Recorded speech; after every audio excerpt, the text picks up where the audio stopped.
Welcome to the Whitetail Advantage podcast with your host, Brett Boven. Thank you for tuning in and enjoy the show.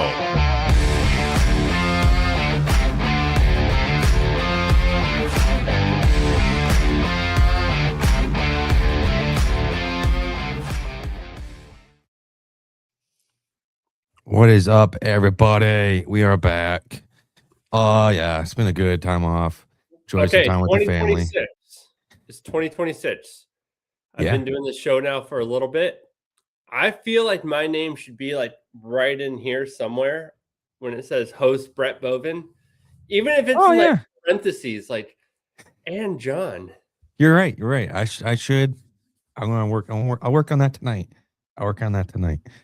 It's a good point. It's a good point. And it hasn't been me being selfish or anything. I've just been too fucking lazy to change that aspect. Too lazy, dude. Too lazy for your team.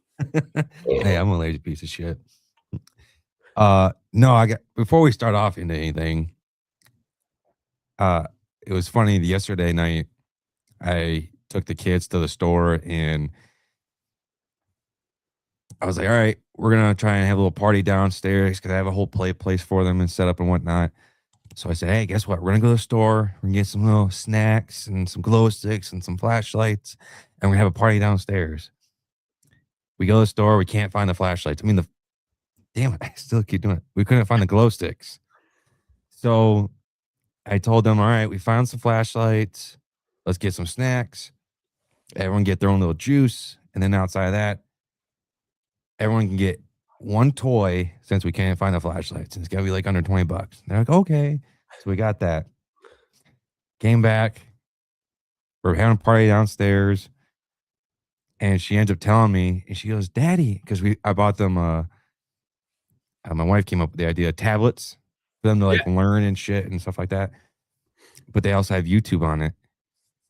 And Whitetail Advantage was popping up on her YouTube. And she goes, Daddy, look, it's you and your friends. That's the funny part about it. She kept pointing at you because there's some of you on there. And she goes, that's your one friend. These other people, they can't be your friends. You can only have one friend. And she was talking about you. Like, they're all my friends, Presley. She goes, no, you can only get one. You only get one. I only get one friend. You only get one friend. Nice. Yeah. Then, Go ahead. Oh no, I was just gonna say, and then when I went up to the UP to get away from everything for a guy's trip up north, she said, Daddy, I was crying when you were up north, so I watched your videos. So I'm like, oh my gosh, Presley, you're melting my heart. No, so yeah, that was be watching this. Oh my gosh. And she lost her tooth, her two front teeth have been coming out. And she's like, no, I don't want to do it. So finally today, she accidentally hit the side of the couch. Her left one came out, but her right one is just like hanging on by a tooth. So today, like right before we started the show, I was upstairs trying to just yank on it, but she kept like, no, pushing me away. So I couldn't get the knot tying off. So she's got that one little gopher tooth just hanging on by a thread. Yeah. Yeah, my kids watch YouTube quite a bit, and whenever they come across our shorts, they hurry up and go past it because I'm like, oh, "Look, it's me! I'm on I'm on YouTube." And they're like, "Yeah, we know," and it doesn't even phase them. I'm like, "Oh, I figured I'd get a little bit of respect out of you guys, but nah, that's all right." Well, everyone, tonight is more based about Michigan hunting laws, conservation, and stuff like that. But what really got me into, and I'm still going to try and get into that stuff. But one thing that I've been really wanting to look more and more into is the one buck rule or earn a buck. So I'm going to say this right now. I've looked and looked. Now, if someone has a different source than I do, there's not one bill, proposal, whatever for this. This is all just rumor talk amongst the hunting community, the outdoor community. I have yet to find one thing that actually says, yeah, we're going to try and put this into motion. Really? So it's not even like I've heard nothing but horror stories about it and people saying, "Yep, we're gonna vote," and all of that, but there's not even anything written up about it yet, huh? There's only one. I looked. There's only one unit in the state of Michigan that is only one antlered deer, and that's 117, where you can only get one deer, like one buck, one antlered buck. Where's that? Is that up in the UP? I can't remember off the top of my head. I wish I wrote that down. All I wrote down was You said it's Unit 117? yeah, DMU 117. I'm looking that up right now. Because probably up in the UP. That's my guess. Hard. Yeah. Now we're just waiting for my slow phone here. Yeah, and so we're trying to separate fact and talk here. And the one thing I want to say is, being in law enforcement, ignorance of the law is not an excuse. You still have to know the law. Okay? Now, I get reading the law is extremely boring. Trust me, when I was in law class in the academy, all I wanted to do was fall asleep. But you still have to know these things. Okay? I just want to say that right there at the beginning so I don't forget it. All right. Unit 117 is Drummond Island. So that's not even a big deal. Oh, yeah, that's because there's like nothing there. They have to try There's nothing there. They have one antlered deer. Yeah. So before I get into anything further into that, just off of that, what do you think about that? I'm like finding just that piece alone, me telling you that I haven't found anything. Just what are your thoughts on that right there? That's how the internet spreads rumors and gossip right there. I mean, I was taking it for gospel that was, part of the vote this year. I'm glad it's not, but I think it got a lot of people talking, and maybe it will be something on the books next year, because possible. We do have a lot of deer here in Michigan, and I would like to see the whole either one buck, which is horrible of me to say, but I would like to see that one buck and then earn a buck for your next tag.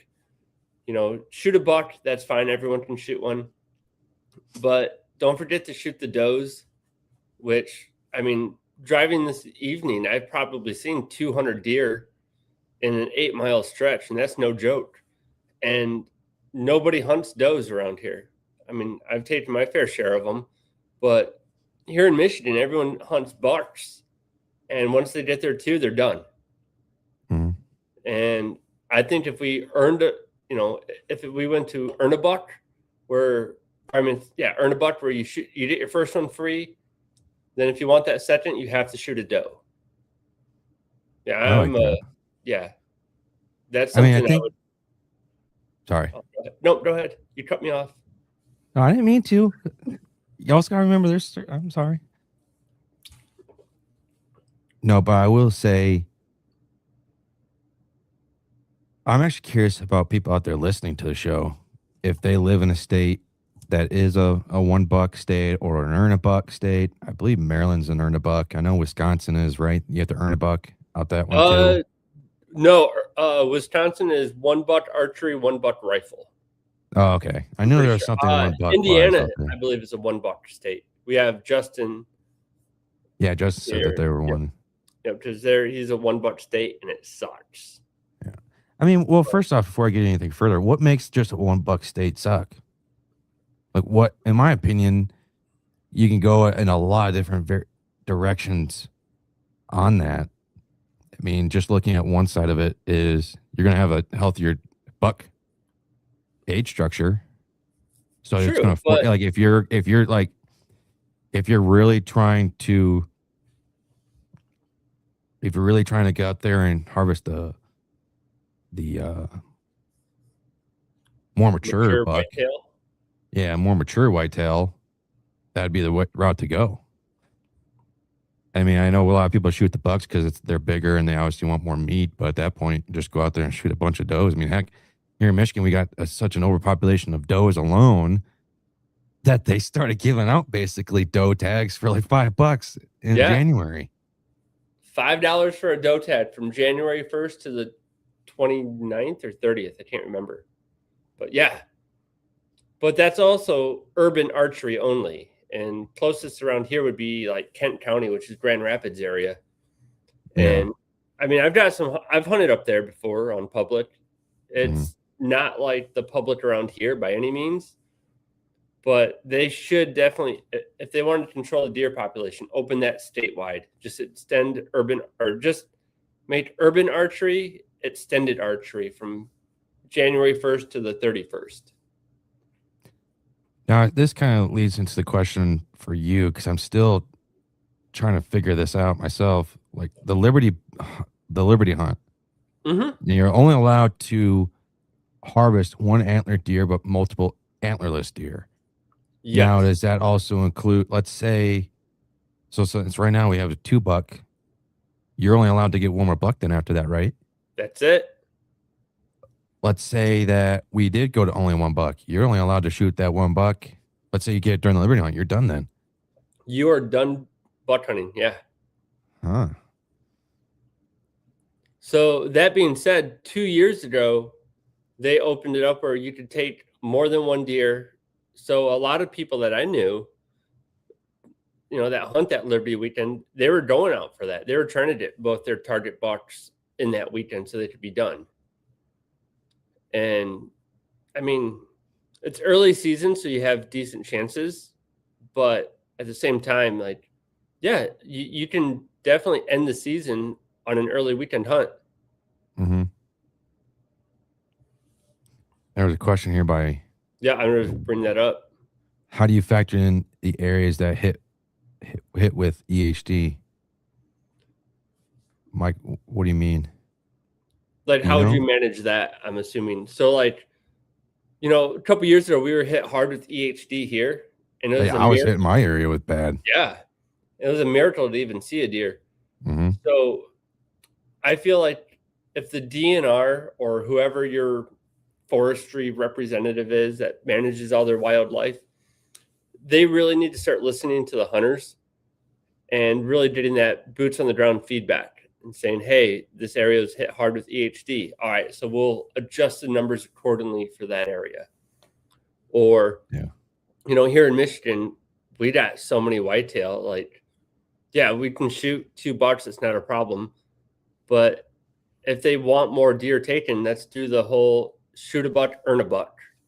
We'll give everyone that first buck, whether it's a spike or whatever you shoot, and then shoot a doe. There's so many does around here.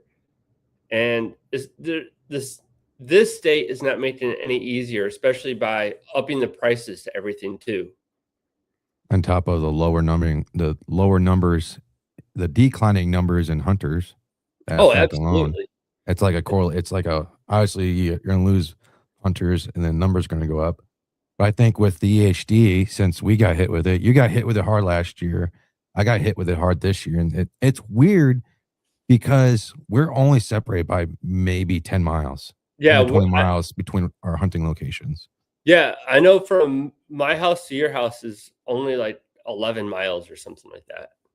All right. So maybe it's more about like 40 miles between where I hunt and where you hunt. Yeah. It's weird how that kind of happened. But in my opinion, if you factor in the place they got hit with EHD, they would make sure to only get you're only allowed to get 1 buck to try and get those numbers back up in a sense. At least in my opinion, by looking at that. Like if you got hit with EHD, sorry, you're screwed. You can only get 1 buck, that's for sure. And since we're talking kind of about the numbers, I did also look. Here's a comment from Justin. Do you think doing earn a buck would push away hunters? I'd say yes and no to that. Because go ahead. No, you're good. I just think I think it would push away some hunters because they're sitting there. They want to get 2 buck tags. They go to the counter, they buy 2, they're done. Now, what's the percentage of those hunters filling both tags? I want to say it's like 30% or something like that. It was actually, there was a number. Kevin posted this, the Deer Hunter podcast. Let me find it real quick. It was actually, the timing was perfect from the DNR. From 2022 to 2024, hunters reporting 2 bucks. This is per the Michigan DNR. 22,063 individuals reported harvesting 2 bucks. 19,144, so 86.4% reported both in the same county. 3,011, 13.6% reported each in a different counties. 11,516, so 50% basically, reported both in the same season. 10,547, 47% reported each in a different season. Okay. So I think you're also going to be looking at, you're really going to see the type of hunter that comes out. Is it the type of hunter that's out there trying to shoot deer for meat? Or like you're going to see the hypocrites come out in some form or fashion, because you're going to see the ones that are like, no, I really want meat, so I don't care if I got to shoot all these does to get a buck. I want meat in the freezer. I mean, granted, don't get me wrong, we all want to shoot that magical giant buck. That's what deer hunting is about. But, and also to help out the deer herd in your own area and throughout the state, you guys do what obviously was set in the law. I think you could push away hunters in some sense. I think the ones that actually get pushed away would be the ones where like, no, I don't want to do that. I want my buck. Those are the ones that are probably like, no, I just want to go out there and trophy hunt. Yep. Compared to the ones who are like, no, I'm sticking with it because I want to do this. Like, I love hunting. I don't care how I get my buck tag. Now for me, it's gonna suck. So I can't shoot a doe. Basically, right? Save my life. So it sucks for me. We have this guy on here. Let's go earn a buck and 1 buck rule. I don't care about hunters leaving more land for me. That's from a Dave. I'm not sure who that is. I don't know who that is. But yeah, apparently he just wants more land to hunt, which is cool. We all do. But I mean, I'm pretty sure I've offered that dude spots to hunt. I'm not sure. It could be. And I think actually you might be, since the numbers here in Michigan are declining, you're really going to see the numbers decline. There's a possibility you can really see the numbers decline if you go in either direction. Oh, absolutely. I mean, I remember growing up the 90s, Michigan was one of the great states to travel to hunt out of state. And we had some amazing whitetail. And then 2000s came along and we reintroduced wolves into the UP, and that destroyed the whitetail population up there, not to mention the moose. Like, we've had to resupply our moose population twice from Canada, which is crazy to think about. We actually traded whitetail deer to Canada for moose.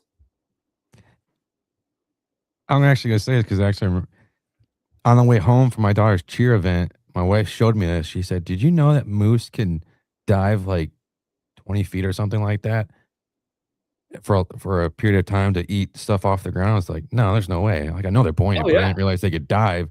Like, I knew like they can, like they stick their head underneath the water and stuff like that, but these fuckers can dive and actually be on the ground and eat stuff off the ground of the water. I'm like, no fucking way. She goes, no, yeah, it's real. I'm like, you really look that up. That's off Facebook. She said, no, it's a legit shit. I was like, no way. Just a side little fun note. I just learned that.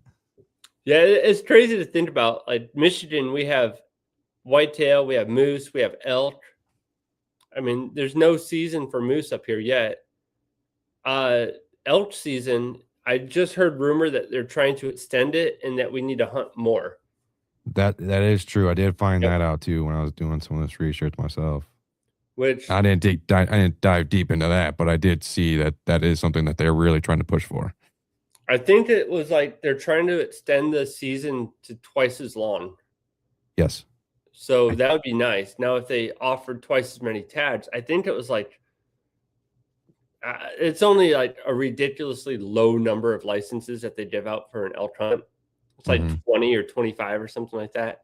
I mean, I put in every year, but yeah, we'll see if we ever get one. I'll also look at this too, like the harvest here in Michigan, based off the DNR. I looked. There was under 100,000 in the early 70s. Okay, Of hunters or that were harvested? The number of harvests. Okay. It eclipsed nearly 600,000 20 years later after that. Today, you're looking at roughly 400,000. No kidding. Yep. Now, it'd be interesting to see what the deer vehicle collision rate would be from the 70s to now. I really wish I looked into that because I didn't think of that till today. I was like, no, I have everything set up I want to do. And that was something I wanted to look myself. I was like, man, that is something. I remember back when you had to apply for a doe permit. Yeah. And you'd have to get drawn for a doe tag. And now I had 17 doe tags this past season. Wow. And that was all you could get until January 1st, and then it was unlimited. It's weird how like just time changes over. Oh, that's what proper management will do to your herd. I mean, Michigan was super strict for the longest time, and our herd just boomed. Like, I mean, it's massive. Now, are they giant mature whitetails around? No. I mean, there are, but they stick to lands that you can't hunt or that's protected. Now, the state game area, it's pretty much, if it's brown, it's down, is how a majority of the hunters around here anyways hunt. And there's nothing really wrong with that, especially on state land. It's getting people out there to hunt. That's great. But it also just means that they're in and out quicker because they don't want to sit there and wait for that mature deer to come through. Yeah, it means you're going to have to put in a lot more work. And I believe you said something how like people were flooding to Michigan. If I remember correctly, and hearing the stories from what my dad talked, that was back when like Fred Bear and Ted Nugent were around, and people were actually coming to Michigan, and then over time, after that, then people started just like, I'm not going to go to Michigan. I mean, heck, people are hearing like, what's his name? Ranella. Oh, Steve Ranella, yeah. Yeah, from me. I mean, he went out to fucking Montana. Yeah. He saw it right in the wall years ago. So we got this comment here from William. What about those farmers that claim crop insurance that don't even let anyone hunt? That is what I am running into huge this year. I started knocking on doors, especially with onnets, and finding out like who owns these farmlands with all these deer. And it's not only deer, I mean, geese too, because I was wanting to get into waterfowl this season. Just talking to the farmers, and they always tell me the same thing, is that, oh, well, I have family or cousins that hunt here sometimes. And you're like, man, I've drove past here for 4 years in a row, and I've never seen anyone out there. Like, and that's what's frustrating, because it's such great land. You know you could go out there and harvest some amazing deer. And the farmers are just like, nah, nope, don't want to. And that happened with me. I mean, I finally was able to access a family farm that hadn't really been truly hunted in over 20 years. And man, there's some studs out there. And that's pretty much where I'm going to focus all my time next season, is that farm. That and trying to get my hand, trying to weasel my way into a couple of local farms around here, but we'll see about that. That's another big ongoing thing. So I wrote down some pros and cons to each, the $1 limit and the earn a buck. And this is what I wrote down. We're obviously open for discussion about it. These are the pros and cons that I believe to the $1. The pros, you potentially improves the buck age structure, like I said, and reducing total buck harvest pressure, similar kind of like the APR. Another thing, you could simplify the second buck tag, because I know there's sometimes we're like, ah, crap, do I have a second buck tag? I can't remember. Do I need to go get one or not? It kind of reduces that clarifying. Everyone, nope, you get one and you're done. And like we were talking about earlier, it's going to shift the focus to does, because especially here in Michigan, it really needs to happen because there's a lot of does right now. Some cons to it may reduce the hunting satisfaction for a hunter who relies on a second buck opportunity. Could disproportionately affect public land hunters who already face higher pressure and fewer encounters. Yeah. Last one here, I think it'll be con is, could reduce license sales participation if some hunters feel opportunity is being taken away. Oh, it's definitely going to affect sales for sure. Yeah. I see that being a big one. I mean, we're already trying to get hunters into more hunters. Sorry.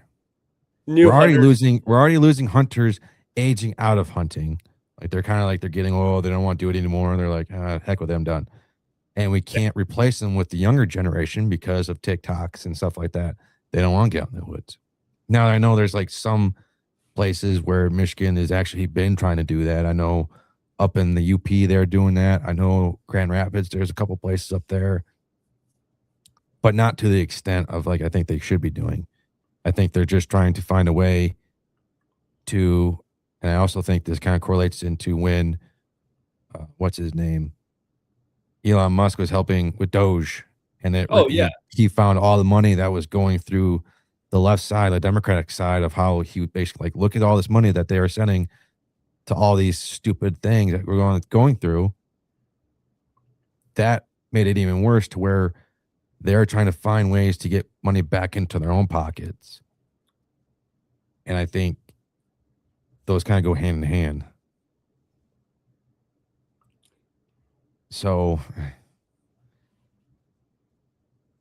at least that's what I see on the pros and cons side of it, of the $1 rule. And I think that's why with the pro, because a lot of we have such a bad deer herd genetics as it is.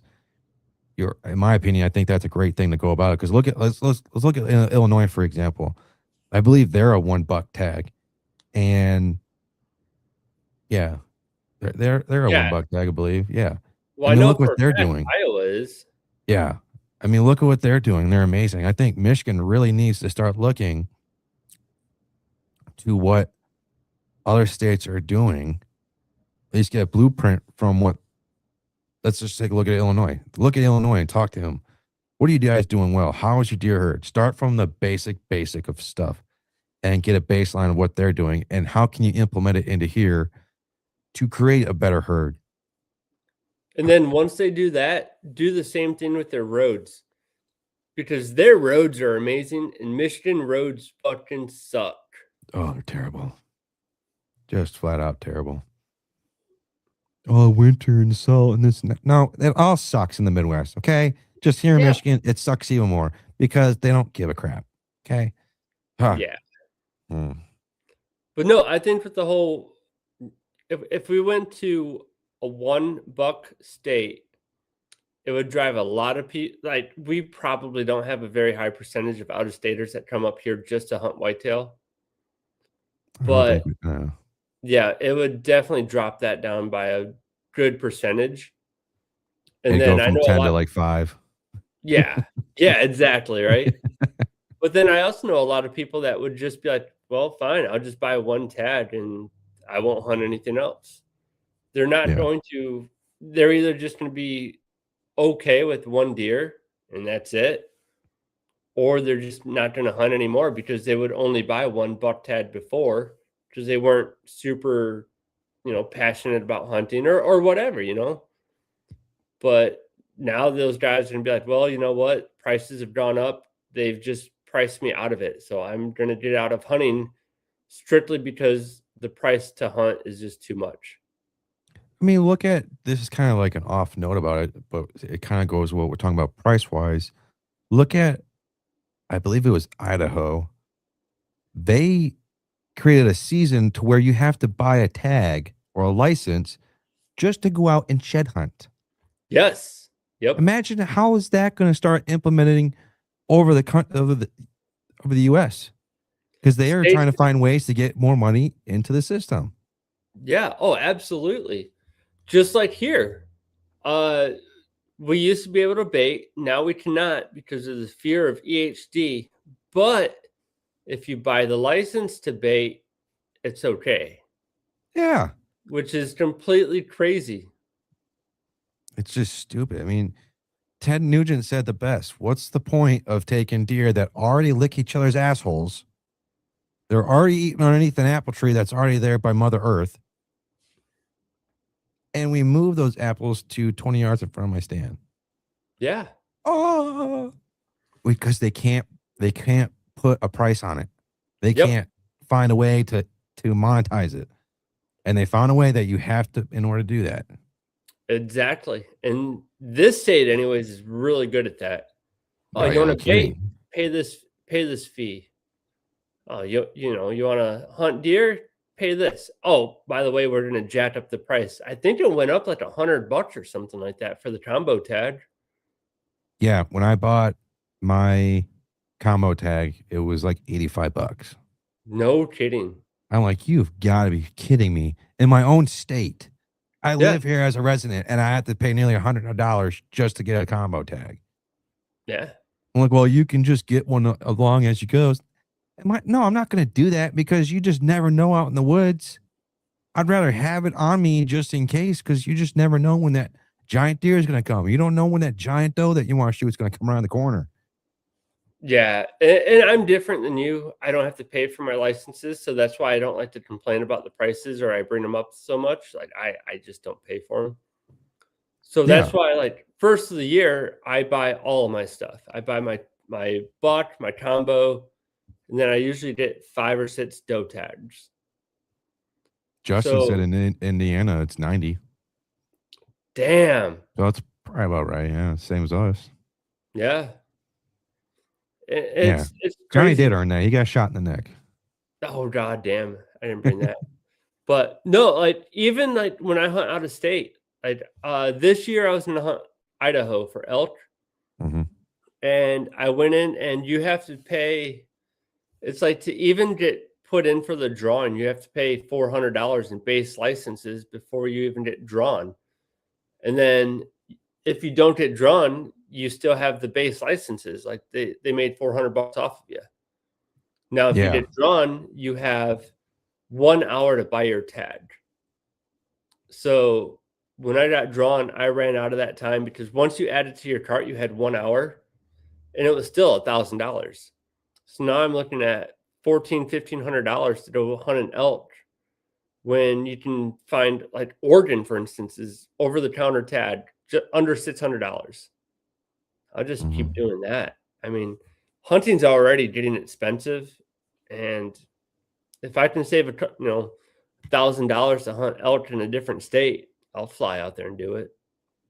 Yeah, it's funny you mentioned that because I think it was about 6-ish years ago when I was still single. I didn't meet my wife yet. I was looking at trying to go out west. I'm like, yeah, I want to get out west. I have a full-time job now.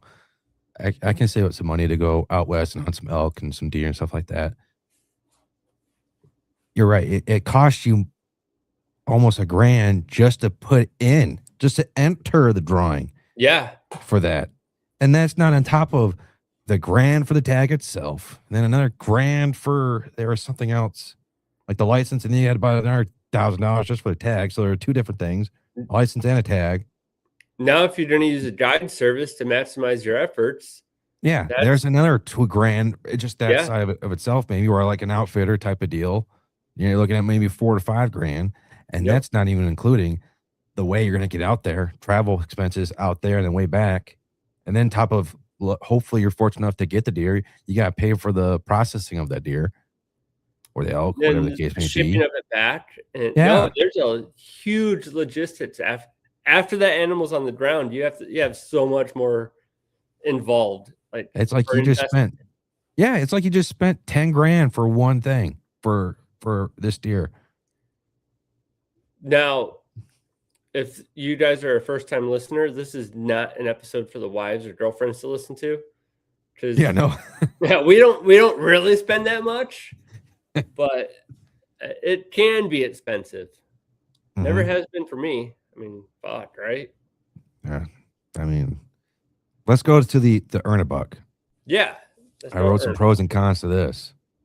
The pros to it, what I think is it directly incentivizes an antlers harvest. Useful where overabundance causes habitat damage or vehicle collision. So kind of what we're talking about, how in Michigan, it just seems like you can't go more than a mile and you see a dead deer on the road. Oh, God, yeah. It can help move sex ratios toward balance in areas with low doe harvest participation. It can create a clear management lever. If doe harvest is the problem, the road targets that problem. Cons to this: the high risk of participation drops, what we were talking about earlier. Creates enforcement and administrative complexities of gotcha type of confusion. Yeah. Can punish hunters in low density areas where doe opportunities are limited, especially up in the UP. Oh, yeah. There's the UP population for whitetail is dropped by so much. It's ridiculous. I don't even count the UP anymore. Like that would be like the very bottom of my bucket list to go up and hunt. Like, my dad hunted up there when I was just born. Like he would hunt up there a lot when I was born, up to about maybe like freshman year of high school. He said you would be lucky to see a forker. Like there was just spikes in Michigan 11. That's the type of deer population that was up there at the time. And now you kind of might be seeing some 8-pointers and stuff like that, but no, that's what you're going to be looking at. Now my question with you is, I already have mine. If you had to pick, if you had to, like, you know what, we got to change something with the bucks here in Michigan. We also, on top of that, we also got to fix the doe ratio, the doe to buck ratio, hence the earn a buck. If you had to pick, and they're asking every hunter that signed up for a license last year, and they said, you guys submit one of these, which one are you going to submit that we try and push forward through? Which one are you going to pick? 100% earn a buck. Really? Yep. You shoot a buck. Great. That's awesome. You want that other one? It's kind of like waving that golden ticket in front of your face. Yeah, go out and shoot a doe. I'll give you another buck. No problem. I think that would be amazing because now you have all those people that filled 2 buck tags last year. Now throw in another doe tag for each of them hunters. I mean, that's going to really help the deer population for sure, especially in like those counties. But yeah, shoot a buck, earn a buck. I'm the other way. You get $1. Really? Yeah. I really thought that was the route that you were going to go. I really did. No, I'm a huge fan of earn a buck. That being said, I also have like 4 really good really good bucks on my trail cameras that up until a couple weeks ago. So they're going to be amazing next year. So I want a chance at both. That being said, I got so many does, it's ridiculous. So I have to work on that too. I give you that. The reason I picked the $1 is mainly because, like I said, the pro is the age structure. You're going to fix that. Like, in my opinion, you're going to fix that right away.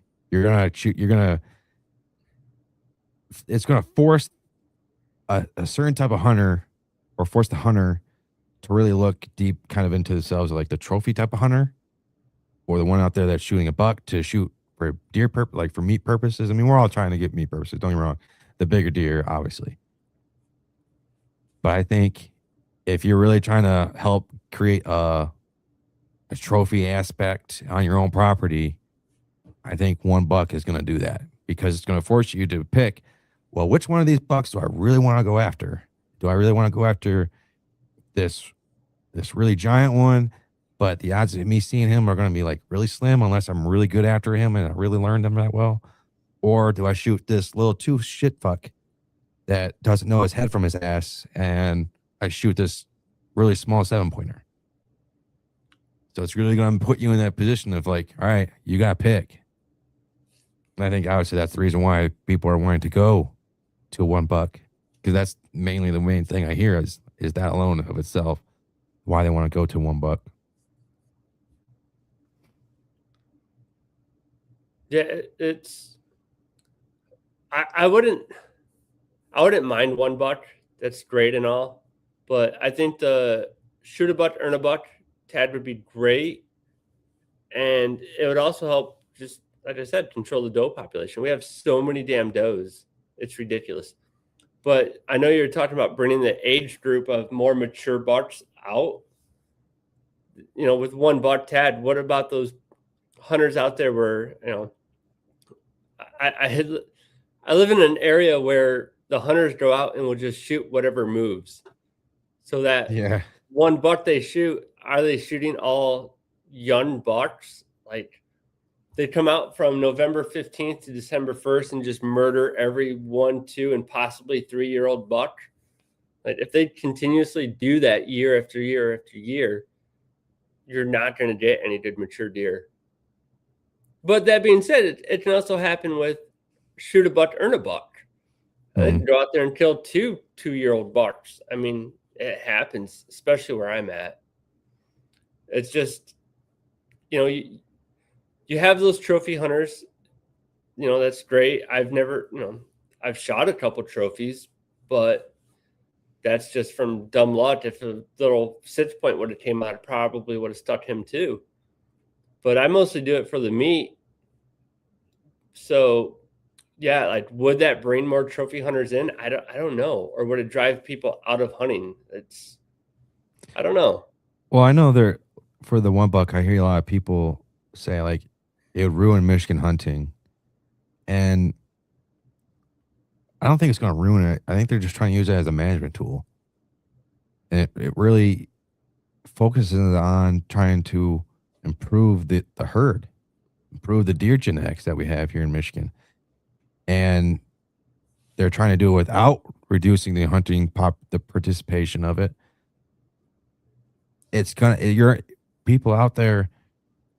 I think just if you're looking at Michigan alone, like we've been talking about, it's really going to make the hunter decide: do I really want to continue hunting, or it's going to really put them in a pickle in a sense. Like, do I really want to keep doing this? I don't know. Now, what do you feel about like if they made it either zone or county wide regulations? Like my county, they only offer X amount of deer tags, or your county, because right now it's all state. So are we looking at a problem that consists in specific counties, and they're just doing a blanket law to cover the entire state? Where you have hunters up in the UP, they're like, it doesn't matter. We don't see shit anyways, but we don't need 2 buck tags. Versus down here where we see deer all over the place. Should they offer more licenses down here than up there? Will that drive hunters from up there down to here just to be able to harvest those deer? I don't know. I think because of how I see that Michigan's already done their breakups of DMUs and the zones and stuff like that, I think they're going to do it. I mean, they're already doing it with the average point restriction. I mean, stuff like that in a lot of different areas.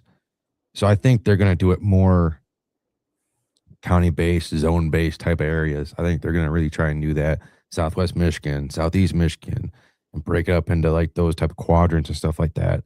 I think that if they're going to start somewhere, I think, and just knowing how Michigan operates, I think they're going to dissect it that way instead of just doing a whole canvas.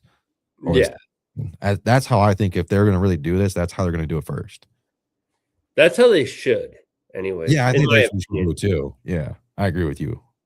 I don't think it should just be because here in Michigan, I say it all the time, you got like 10 different states built into one here in Michigan. Here, Oh, like we have everything. exactly. I mean, down here you got a lot of Iowa. You got a lot of Iowa area like feeling to it. You get more up towards the northern part of Michigan. You're looking at, I don't know, basis of Michigan, and you're looking at maybe Maine type of country, New Hampshire type country. Get up in the UP, you're looking at Canada type situations. I mean, so each area is just going to be different. Oh yeah, no, So absolutely. I think, yeah, you have to go up by county based, zone based type deal. Yeah, I know. I feel like they need to look at each county and look into urban hunting there as well. Because I live right in town, as you know, Mm-hmm. and man, I've had deer in my front yard. I've had deer tracks all up and down our road. I see them every day driving like out of town. They're just everywhere here. So like let's open up an archery season in town where we have state land right in town there where we could make that happen. Yeah. That and I know well, like Saugatuck Douglas area. Yeah. It's right on the lake shore. Yeah. They have so many deer, but you go up there to talk to them, they're like, "Hey, can I hunt the state dune park or whatever?" And they're like, "Oh no, there's no hunting there." But what are they doing is they're bringing in a team to call a bunch of whitetail out of there. It's like, well, what's the difference? Why can't I go out there and hunt versus bringing in a team of sharpshooters to just shoot deer?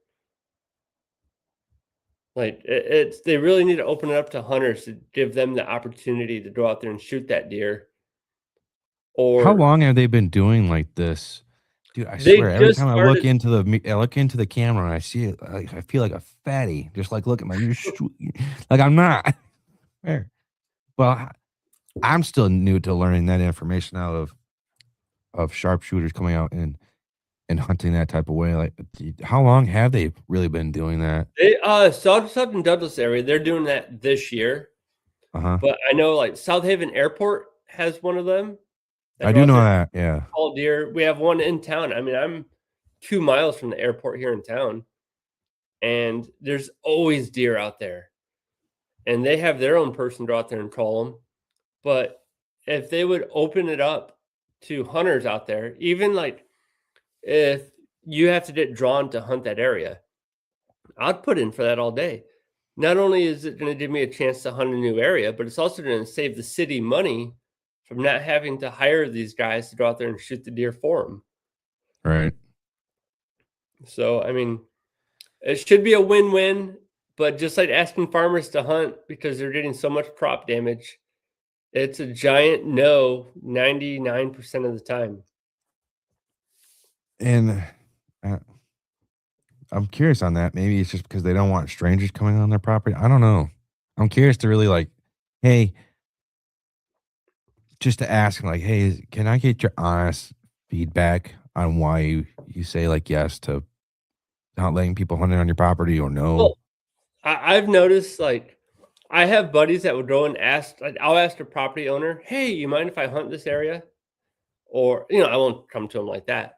But at the same time, I'm also covered in tattoos. So it's always a no or a, yeah, we have family that hunt it. Then I'll have friends that go over there and ask them and they'll get permission. I'm like, well, no shit. Like appearance is, a huge thing. So Yeah, that's why just book by cover. yeah, I try to bring my kids with me when I go.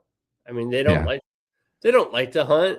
Every once in a while they'll come out with me, but if I can show people like, hey, I have a small child here who's mine. Like I'm a respectable member of society. May I hunt this area, please? I served my country. I've done my time for this country. Oh man. Or they're thinking to themselves, how much did he pay you? Did he steal you just so you can Oh, I say know. it? Give me that hand on arm signal that says you're in danger. Blink twice. That's like from the movie Greenland where the guy steals the kid's Oh yeah. I gun. just saw that too. I watched both of them over the weekend. I was like, I'm gonna watch Greenland 2, but I gotta rewatch Greenland 1. And he steals the kid and he's Yeah, like, he steals these that aren't my kid. parents. Oh, And knowing my kids, dude, they would probably be like, I have no idea who this man is. Like, help me. They would run in. They would do that just to fuck with you. Oh, dude, they would do that. Yeah. So would my kids too, probably, if they knew. Shopping with them. They're like, don't hit me, Dad. And it's like, God, I've never said that. Like, no. Or they're just walking down. I don't know this man. Right? Yeah, my kids would probably do the same thing. See, I try to embarrass my teenage daughter.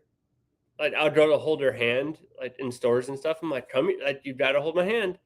And it's funny because I'm always trying to like grab her hand, and she's always pulling away. And I'm wondering how many people are like, what the hell is going on? It's just fun to mess with people, and it's just kind of fun. I say this all the time, and I still strongly believe it, but you hear it all the time, and I'll say this till the day I die. Like, the DNR doesn't listen to us hunters. No. I mean, yes, we have they have those DNR meetings, and they have those like advisory groups. They have the comments where people come and make comments. They have a lot of ways that you can engage with them. But I think of why that's really said that the DNR doesn't listen to hunters is because people keep saying the same thing over and over and over again. And just the baiting aspect, let's look at the baiting aspect of itself. We say all the time, people want to be able to bait.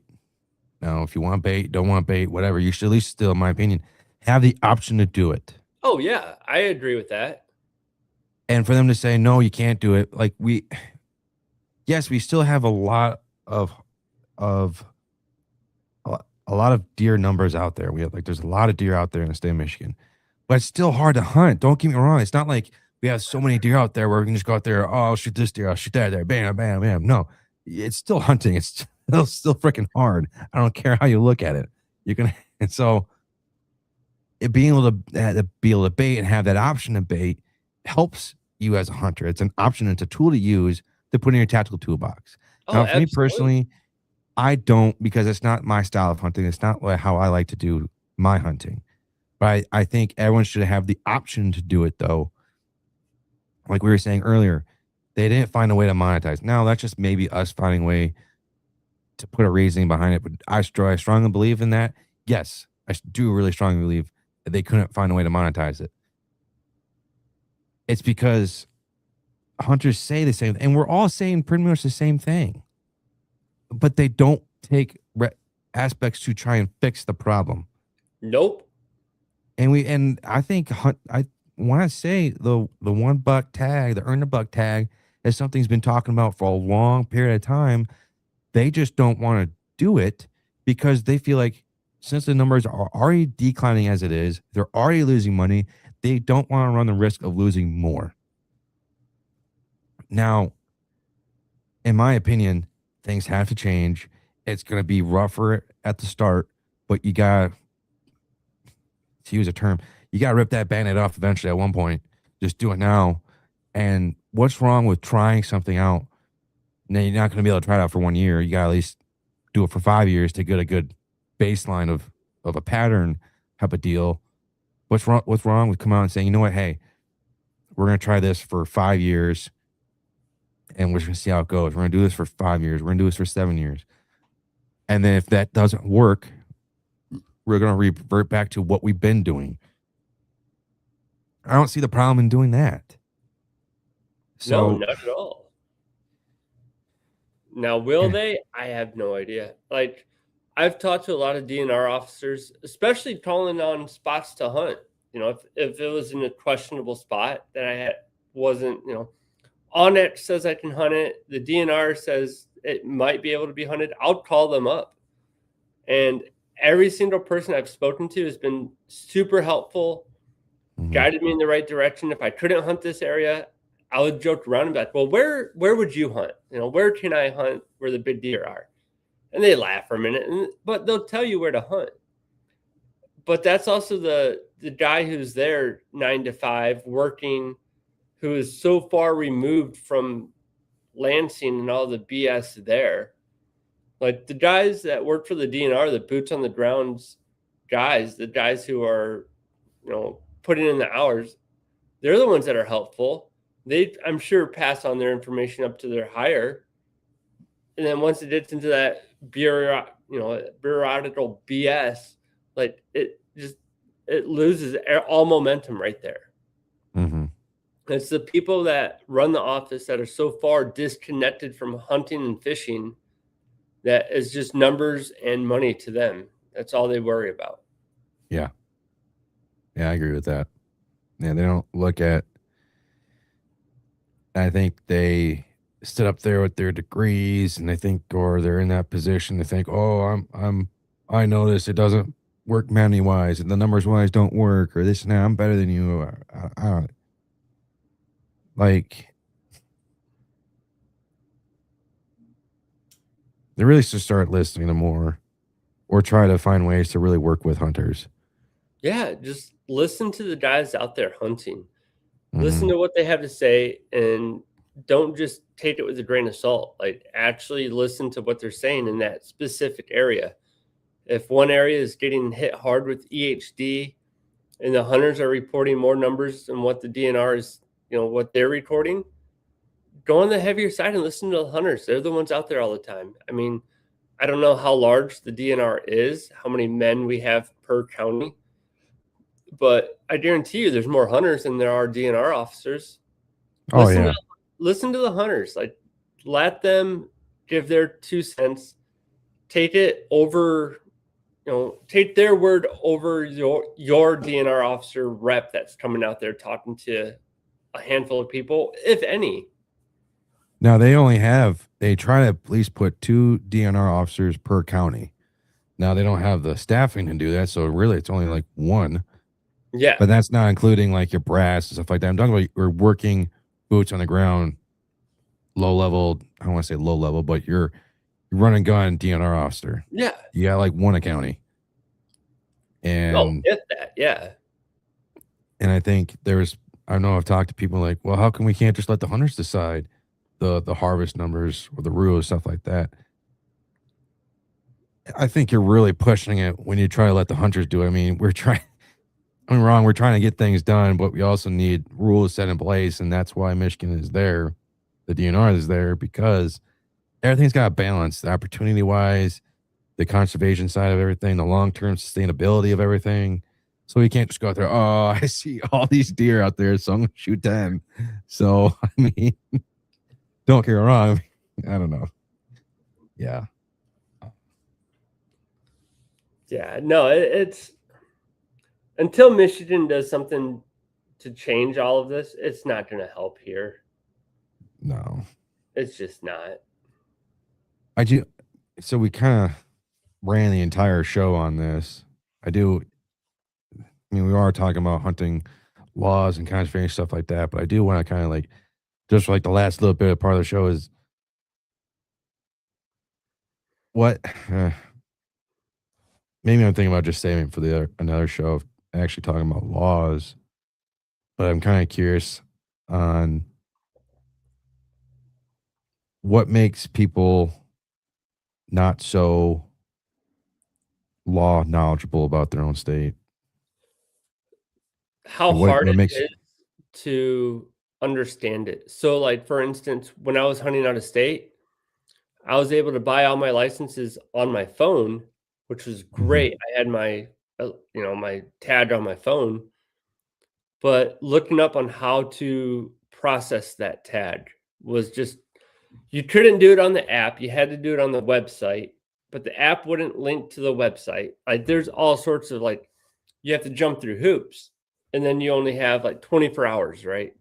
Yeah. Well, if you're in the mountains somewhere and it's going to take you 2 days to, pack everything to the camp and then back to the truck or whatever, like, you might run out of time, and that's when they can pop you on that. Or like the whole Michigan, right?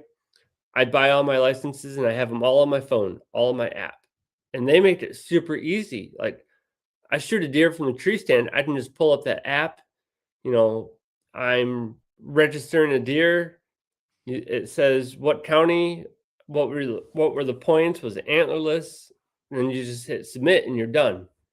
Like, Michigan, for me anyways, has made it ridiculously easy.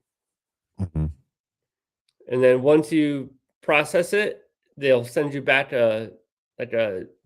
it's like a 12-digit number, that H number, the harvest number. And Yeah. you just take that, right, show the processor, they write it down, they'll do everything right there. Now they started doing that back in like 2022 of really trying to get that down. And I think don't get me wrong, I think trying to understand the Michigan laws, even for me, trying to dissect it is still complicated to me and trying to understand it because it's very confusing with the terminology that they use. So I can get that. But like I said, beginning of the show, ignorance of the law isn't an excuse. You still Oh, have to no. know the laws. You still have to find a way to understand the laws.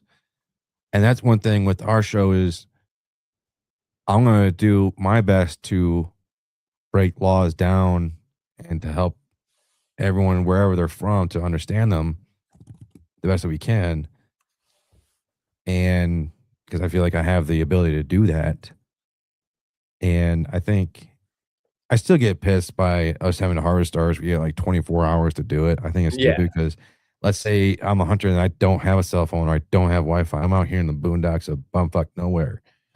And it's going to take me 2 days just to get somewhere that has the ability to do that. I mean, you're kind of punishing that hunter too. So I think that aspect of itself scares hunters away.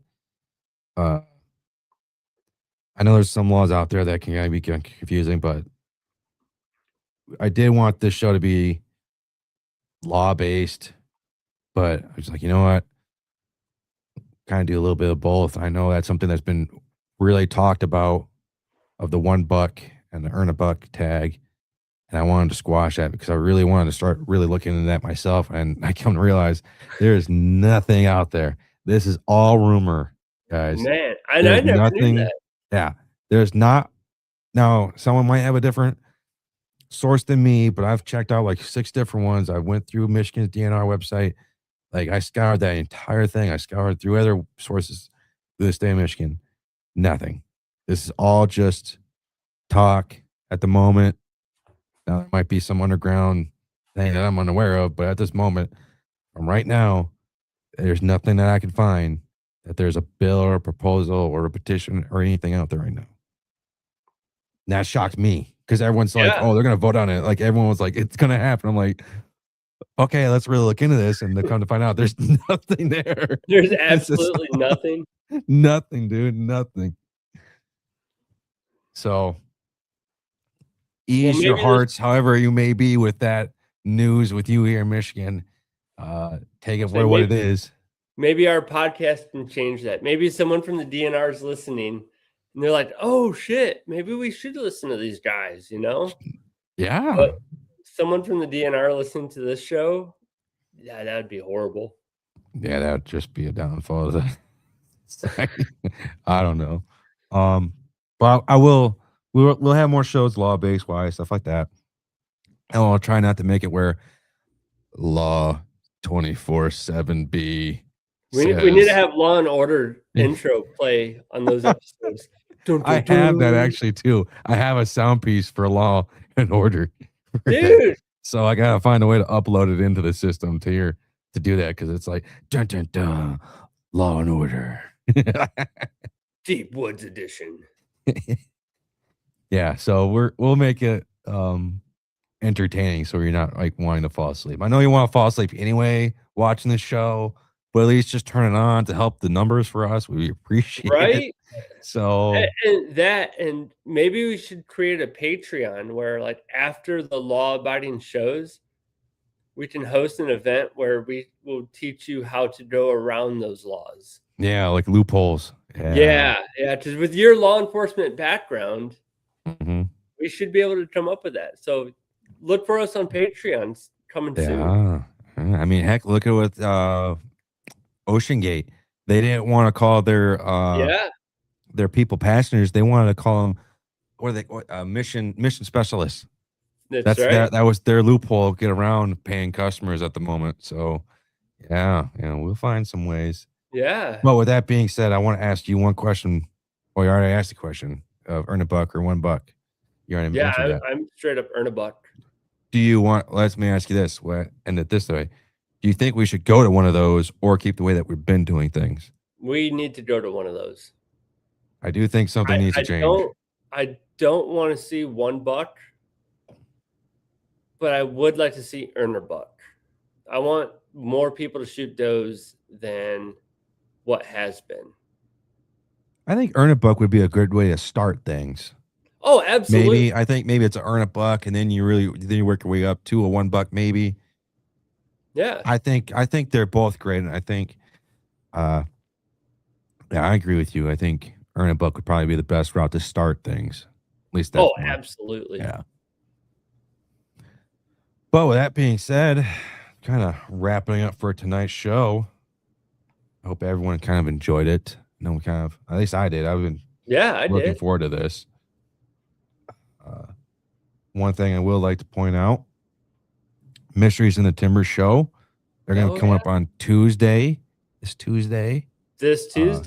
What time are we going to start? We starting at 8 or 9, Johnny? I think we're going to start probably about 8:30ish. 8:30. Okay. I have 2 guests coming on.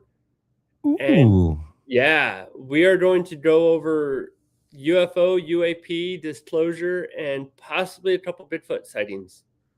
I'm looking forward to it. Also, I finished your episode. Don't say it because I remember listening to it about a couple weeks ago.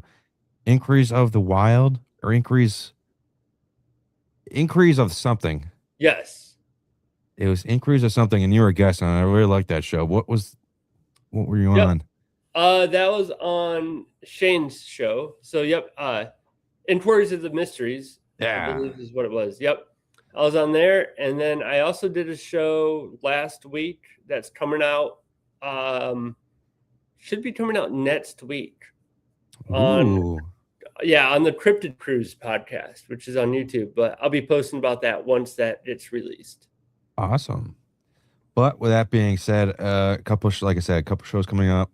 Sounds like 8:30. We're going to be starting on Tuesday, February 3rd for Mysteries in the Timber. So look forward to that. Don't go into much into that because that's going to be Johnny's show. We're going to be talking more into that. February 8th is going to be our call-in show. So Johnny and I are going to be coming on here. Hopefully the rest of the team comes on. And people call into the show and talk about whatever they want to talk about. We like doing those every month. We try to do a call-in type of show or a trivia type of show. So in March, we're going to be doing a trivia night. Looking forward to that. And Sunday, February 15th is going to be a guest on the show, Gerard from Rat Getter Sense. Nice. Yep. He was going to be doing it next week, but it's the Super Bowl, and he wants to stay home and watch that. I don't really give a shit, especially because I just don't really give a shit. Especially with Not Bunny. About our guess about the sport, football. Yeah. Let me take that back. Thank you. But with that being said, hopefully everyone tunes in on the Whitetail Advantage for Mysteries and Timbers, Johnny's show on Tuesday at 8:30. And I'll play a corner of the slot machine, help share a show, help grow a show. We're not politically correct on the show. And that's it. There's no outro and intro anymore. We just start the show. You guys know what we're all about here. Just wrap Johnny, you have any closing mentions? We all know where we can find you. Wait, hang on. Yeah. You have your own page, though.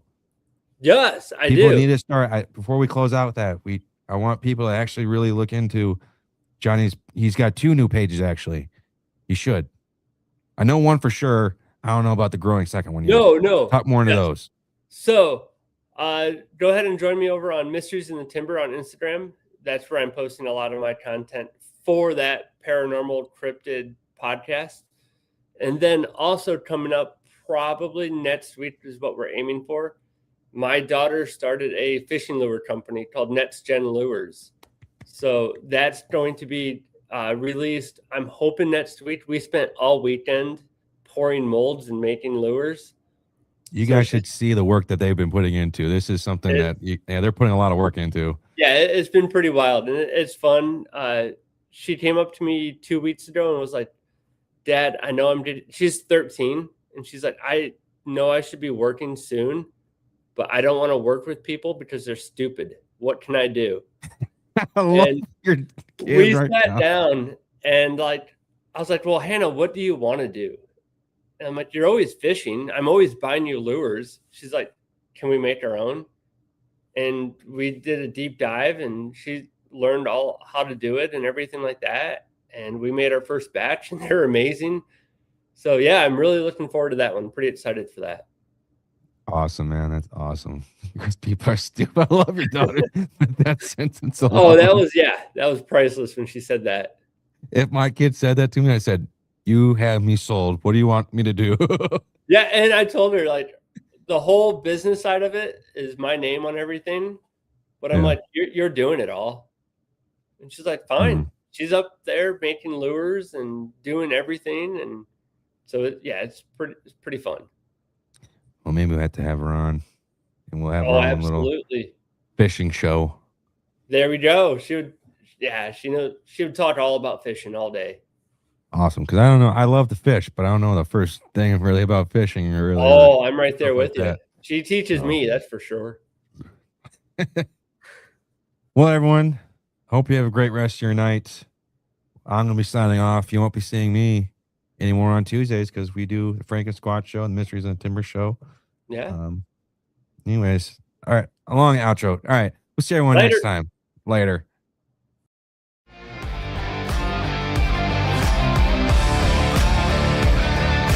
Thank you for tuning in to another episode of the Whitetail Advantage podcast.